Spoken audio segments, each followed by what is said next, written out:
샬롬, 주님 안에서 평안하시지요? 오늘도 살아계신 주님의 말씀이 우리의 생각과 그리고 삶과 우리의 모든 것을 변화시키고 새롭게 해 주시기를 바랍니다.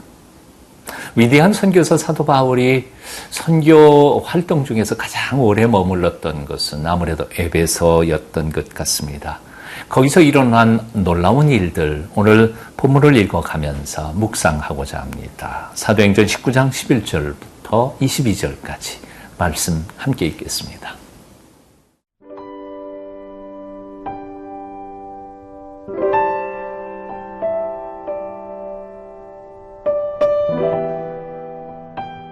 사도행전 19장 11절에서 22절 말씀입니다. 하나님이 바울의 손으로 놀라운 능력을 행하게 하시니 심지어 사람들이 바울의 몸에서 손수건이나 앞치마를 가져다가 병든 사람에게 얹으면 그 병이 떠나고 악귀도 나가더라. 이에 돌아다니며 마술하는 어떤 유대인들이 시험 삼아 악귀 들린 자들에게 주 예수의 이름을 불러 말하되 내가 바울이 전파하는 예수를 의지하여 너희에게 명하노라 하더라. 유대의 한 제사장 스게와의 7 아들도 이 일을 행하더니 악귀가 대답하여 이르되 내가 예수도 알고 바울도 알거니와 너희는 누구냐 하며 악귀 들린 사람이 그들에게 뛰어올라 눌러 이기니 그들이 상하여 벗은 몸으로 그 집에서 도망하는지라.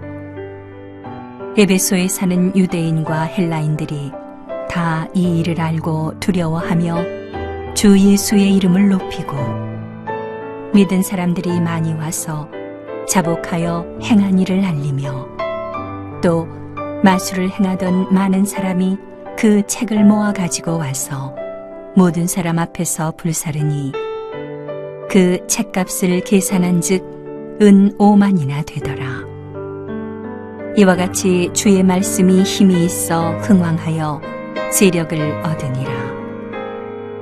이 일이 있은 후에 바울이 마게도냐와 아가야를 거쳐 예루살렘에 가기로 작정하여 이르되 내가 거기 갔다가 후에 로마도 보아야 하리라 하고 자기를 돕는 사람 중에서 디모데와 에라스도 2 사람을 마게도냐로 보내고 자기는 아시아에 얼마 동안 더 있으니라.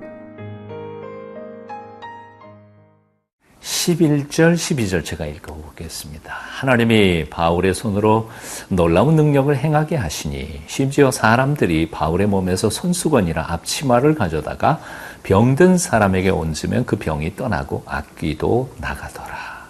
아멘. 하나님의 기적이 나타나는 비결이 무엇이라고 생각하십니까? 오늘 본문 11절은 그 비결을 하나님이라고 쓰고 있습니다. 놀라운 능력과 기적은 바울의 손을 통해서 나타났습니다. 그래서 곁에서 지켜보던 사람들은 아마 바울이 한다고 생각했을지 모릅니다.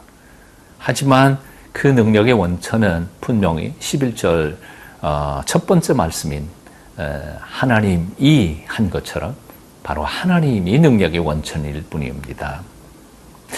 신앙인들의 삶 속에 나타날 기적과 그리고 능력의 원천은 철저히 살아계신 하나님 자신이십니다. 모세의 지팡이가 애굽에게 재앙을 내린 건 아니었습니다.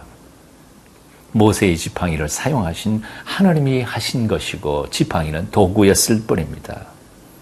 우리는 모두 하나님의 손에 붙들린 도구일 뿐입니다.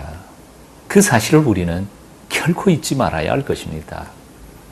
그럼에도 불구하고 우리는 얼마나 자주 내가 하나님의 손에 붙들린 도구일 뿐이라는 사실을 잊어버린 채 마치 내가 능력과 기적의 주체인 것처럼 착각할 때가 얼마나 많은지요.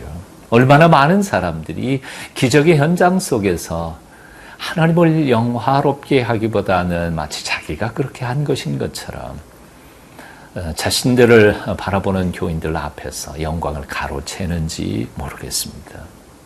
우리는 베드로가 그랬고 사도 바울이 그러했던 것처럼 기적의 현장 앞에서 옷을 찢고 가슴을 찢으며 사람들에게 이렇게 밝히 선포해야 할 것입니다. 우리는 아닙니다. 우리가 한 일이 아닙니다. 우리를 통하여 하나님이 하신 일입니다. 이런 점에서 예수님의 이름을 사용하는 것도 마찬가지라고 생각합니다. 예수님의 이름은 부적도 아니고 주문도 아닙니다. 아무나 그 이름 들어서 행하면 기적이 나타나는 건 결코 아닙니다. 얼마나 많은 사람들이 예수님의 이름을 주문처럼 부적처럼 사용하는지 모릅니다. 오늘 본문에도 마술사들은 예수님의 이름을 그렇게 사용했습니다. 우리 13절부터 15절까지 읽어볼까요? 이에 돌아다니며 마술하는 어떤 유대인들이 시험삼아 악귀 들린 자들에게 주 예수의 이름을 불러 말하되 내가 바울이 전파하는 예수를 의지하여 너희에게 명하노라 하더라.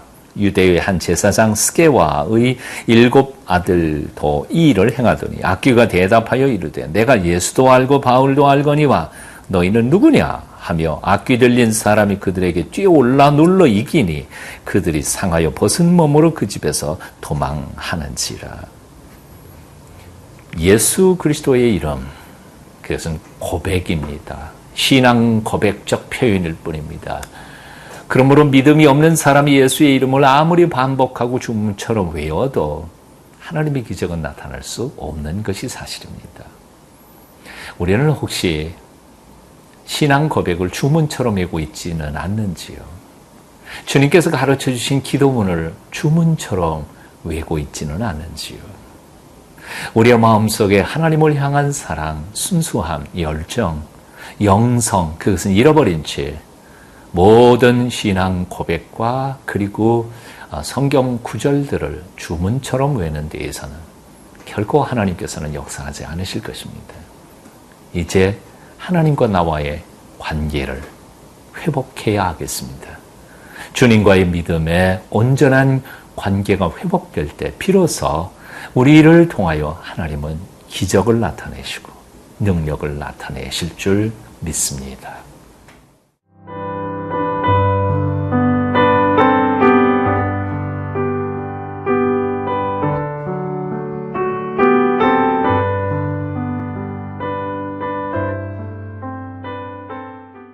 예수님에 대한 참된 신앙이 없으면서도 마치 부적처럼 예수님의 이름을 사용하고 선포하려고 했던 마술사들이 망신당하는 것을 에베소에 있던 모든 시민들이 지켜보고 있었습니다. 그리고는 예수님의 이름이 얼마나 소중하고 또한 하나님의 기적과 능력이 어디에서부터 나타나는지를 친히 깨닫고 경건의 비밀을 알고 예수 그리스도를 경외하게 되었습니다. 오늘 본문 17절부터 19절까지 한번 읽어봅니다. 에베소에 사는 유대인과 헬라인들이 다 이 일을 알고 두려워하며 주 예수의 이름을 높이고 믿은 사람들이 많이 와서 자복하여 행한 일을 알리며 또 마술을 행하던 많은 사람이 그 책을 모아가지고 와서 모든 사람 앞에서 불사르니 그 책값을 계산한 즉 은 5만이나 되더라. 가짜가 올 때 진짜는 사라질 수밖에 없는 거죠. 짝퉁은 명품 앞에서는 빛을 잃을 수밖에 없는 겁니다. 살아계신 예수 그리스도를 믿음으로 고백하며 그 말씀에 붙잡힌 바 된 사도 바울, 참 크리스찬, 참 하나님의 사람이 나올 때 마술사들은 그 빛을 잃을 수밖에 없었던 것 같습니다. 살아계신 예수 그리스도에게 붙잡힌 하나님의 사람 사도 바울 앞에서 에베소에 있는 모든 마술사들은 힘을 잃고 그들이 사용하던 모든 마술책들도 다 불에 태워졌습니다. 오늘날 우리는 주님을 믿는다 그러면서도 얼마나 예수 믿는 흉내만 내며 냄새만 피우면서 살아가고 있는 것 같습니다. 언제까지 예수 믿는 흉내 내시겠습니까? 언제까지 예수 믿는 냄새만 피우면서 살아가시겠습니까? 이제는 결단해야 합니다. 예수 그 아름다운 이름 앞에 우리의 삶을 고치며 생각을 바꾸며 그분 안에서 온전한 새 사람을 입어 주님께서 원하시는 거룩하고 온전한 삶을 살아가기를 결단해야 할 것입니다.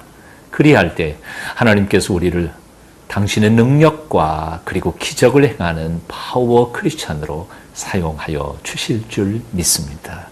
기도하겠습니다.